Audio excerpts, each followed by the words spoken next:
We'll talk about how to use Notify NYC and the NYC Health website to keep up to date on health and safety things that are going on near you during the summer or during any time of year. But I feel like summer is one of those times where you have things like heat indexes, you have things like inclement weather. It is really good to know about. So I feel like it's timely to talk about this as summer gets started. I think the last time we talked about Notify NYC was probably about 3 years ago. Do a little refresher on that. So today we're going to talk about these two digital tools. Notify NYC and the NYC Health website, which is run by DOHMH, the Department of Health and Mental Hygiene. So we'll talk about that as a good source for reliable health information over the summer and all year round. And this is just a picture of the cherry blossoms I took in Central Park. So first we're going to talk about Notify NYC. And Notify NYC, you may already get alerts from Notify NYC either in your email or by text. We're going to talk about how you can get push notifications using the Notify NYC app, which I think is helpful just because you don't need to make a login or anything for that. But Notify NYC is New York City's official source for information about emergency alerts and important city services. Also things like there's going to be a fireworks display or look out for a large plane that's going overhead, just stuff like that. Things that are good to know in terms of weather, in terms of health alerts, in terms of things that are going on in the city that might make you change your plans or your route to get somewhere. I have had Notify NYC alerts in some way, shape, or form since before we did that first talk in 2023, and I find them really helpful just to know what's going on and know to be prepared for things like bad weather or anything like that. So the Notify NYC app is a pretty easy way, I think, to stay on top of those notifications. And you can select which categories of notifications you would like to receive. It could be anything. These are things that might be particularly relevant to summer, but things like public health issues, inclement weather, cooling center locations, beach closures, anything like that. And you get to select what is most relevant to you. Let's start by downloading the Notify NYC app.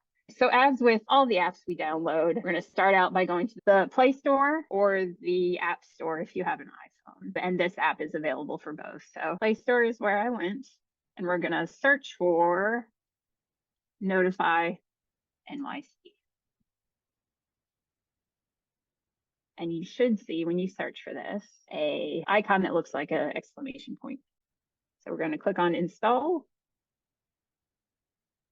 And once it's installed, which is pretty quick, or was for me, you're going to click on Open to open it up. And you should see a screen that looks like this, which we'll go through. So again, Notify NYC, go to the Play Store, App Store, look up Notify NYC, click on Install, and then click on Open to get started.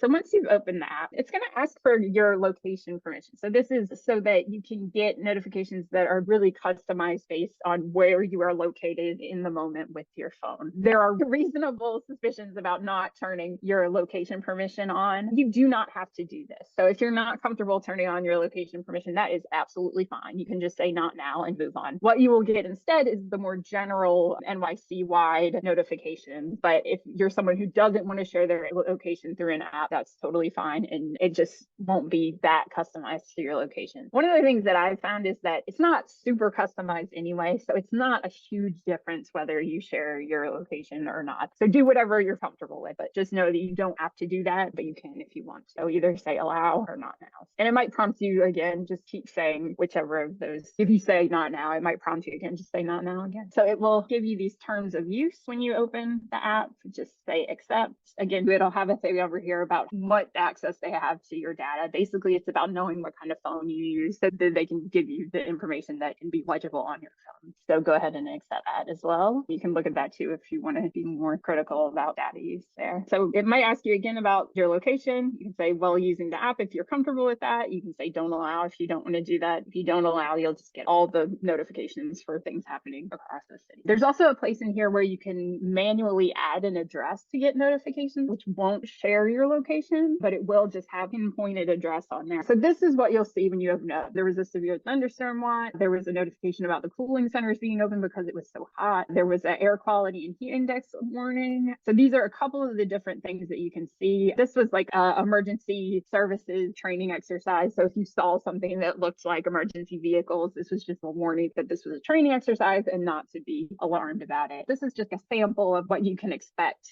to see in terms of notifications for Notify NYC.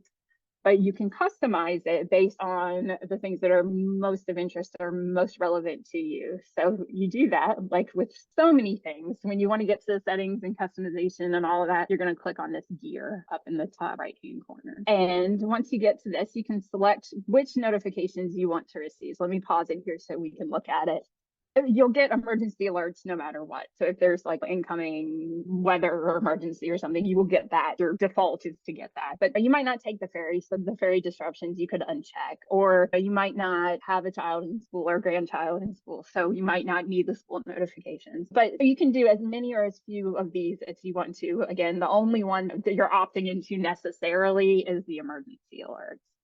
So like planned events would be something like that, emergency personnel exercise, weather notifications, anything that would be inclement weather. Public health is one too. I know there's a lot of public health information circulating right now. We'll talk about that in a minute when we talk about the NYC Health website as well. So getting accurate, up-to-date public health information, you might want to keep that one checked. Keep going down, you'll see significant events, weather notifications, police advisories. If you live in a basement and you need basement alerts, that's a good place to get it. You can add on these things about beach notifications and water body advisories as well. So just anything that's related to local rivers and waterways, flooding and that sort of thing. So as many of these as you want to, you can check off. And once you do that, just make sure you hit save so that your preferences are saved. And then one more thing I want to show you on here is right here where it says add notification addresses. That's what I was talking about. If you don't want to share your actual real-time location, but you do want to put in an address where your apartment or your workplace or your brother, sister, mother, father's apartment, just so you know about what's going on around them too. You can add an address by hand. So I could put in the health center and it would customize some of my alerts to that location without it sharing my location all the time. So that's a workaround if you don't want to share your location, but you do want to make sure you're seeing the notifications that are for things happening near you. You can say receive all notifications if you want all of them. Again, the notification address, you can add those as needed, up to 5 of them for places that you are frequently in, and then click or unclick the ones that you want. The checked off ones are the ones you will receive, and then make sure you click save at the top. And you can go in and change these whenever you want. If you feel like you're getting a bunch of notifications for things that aren't that pertinent to you, you can go in and uncheck some of these and just make it more applicable to your needs. Here's an example of an alert based on my preferences that I put in. There was this severe thunderstorm watch, and this came up on my phone. So when I opened the app, I could see this particular screen, but I also got a push notification. Like when you get the notifications on your phone, even when it's locked, it said severe thunderstorm watch. It popped up on there for me. So I saw that as it was sent out. I got that alert in real time.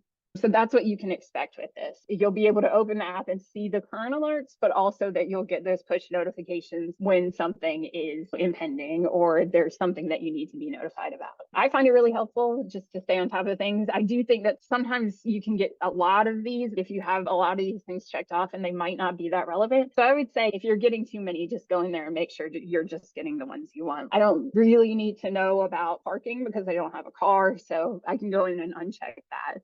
But just do it so it works for you. That is Notify NYC. We're going to switch gears a little bit and go over to the New York City Department of Health and Mental Hygiene's website, NYC Health. So NYC Health is really important right now. We've talked about this in the past, but NYC Health, the Department of Health and Mental Hygiene here in the city, is a trusted source for up-to-date science-based health information, which is really important right now considering that the federal government is spreading a lot of disinformation. The city Department of Health is very committed to making sure that we're still getting real, true, science-based, tested information. For our health outreach at SMART, we rely on the New York City Department of Health. We're in a New York City Department of Health building. We recently were visited by the New York City Department of Health, the new commissioner, who is very dedicated to making sure that this accurate information is being shared, even during a time of a lot of disinformation going around that's being spread by federal government and other sources. So this is a great place to check in about anything that you have heard in terms of emerging health issues, any kind of resources you might need for health issues that you're facing. So let's take a look at this. You can find this information both on the webpage, which I like their webpage, but it's not always the best on your phone. So we're going to look a little bit at their social media because you can stay up to date through Instagram and Facebook as well. And that might be a little bit easier, or at least more streamlined for you if you are someone who uses social media a lot, that you can just see that within your feed. But we'll look at the website first. So to go to the website, you're going to go to the app on your phone that you use to open websites. So Google Chrome, Safari, whichever of those you use. And in that address bar at the top, you're going to type nyc.gov/health. You can also just search for NYC Health and it'll be the first thing that comes up. But if you want to type that in directly, that's what you want to do. So nyc.gov/health. And what you will see is a page that looks like this. I just wanted to point out here, up here in the corner next to the search button, which you can't see because of this arrow, is the translate button. So you can click on that and the entire website will be translated into whichever language you need translation in. So that's helpful. You can do that just from the front page here, and everything that you access will then be translated. And there's a lot of languages to choose from on there. So you can scroll down, and some of the things that show up on here will be popular services, so things that people have accessed a lot. So the NYC Health Map is actually one that we had a class about that's a popular search. Birth and death records, food protection courses, access to NYC health clinics. So lots of different things in here, services in your language, and then popular health topics. So places that you can go to learn more about various emerging health issues or health issues in general, like serious mental illness, COVID-19, men who have sex with men, sexually transmitted illnesses, things related to cannabis, all sorts of things. We have abortion. Again, the city is very committed to maintaining abortion services despite restrictions at the federal level. All of these things you can access through here by clicking on these directly. Or you can also click on these three lines up here in the corner and come down here to Our Health. And in doing so, you can browse every one of the health topics on here alphabetically. So just about anything you can think of is in here in some form.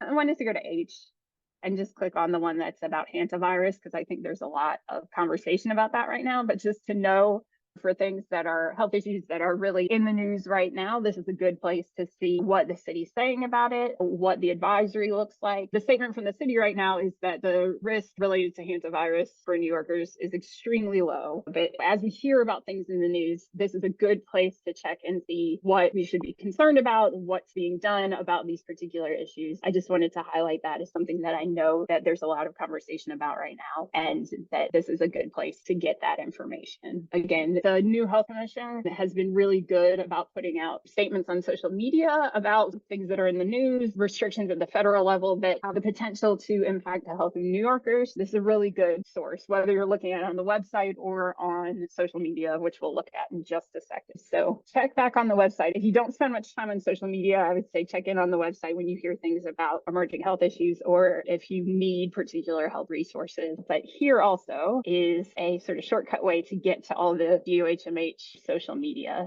So scroll down on that same screen you're on, past popular health topics, and you will see all these familiar icons for social media. The ones I'm going to highlight here are Facebook and Instagram. So you can just click on any of those. If you have the app, it'll open the app up for you and show you their exact page. So here is a peek at NYC Health's Facebook page. So this is what you'll get to if you click on the Facebook link. Pictures, but also updates that are posted really regularly. The commissioner is Alistair Martin, and he started just a month or two ago and has been really on top of making these statements about any sort of public health issues that might affect New Yorkers. So a great follow on Facebook if you're not following them already.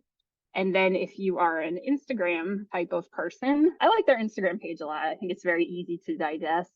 This is what you'll see. You'll see the Pride logo, which I love, and then scroll down. And most of what you'll see firstly is these statements about emerging health issues, about things related to changes in Medicare coverage, just anything that you have been following in the news related to health and its impact on New York is likely to be addressed here. That's just another one of those health updates I wanted to click on to show you. But here you have reels that are about specific health topics. If you are interested in any of these or you want to learn more, you can click on these and see multiple posts about each of these topics. So everything, family health, overdose, abortion, sexual health, all of these things you have access to on there as well. So a good follow on Instagram.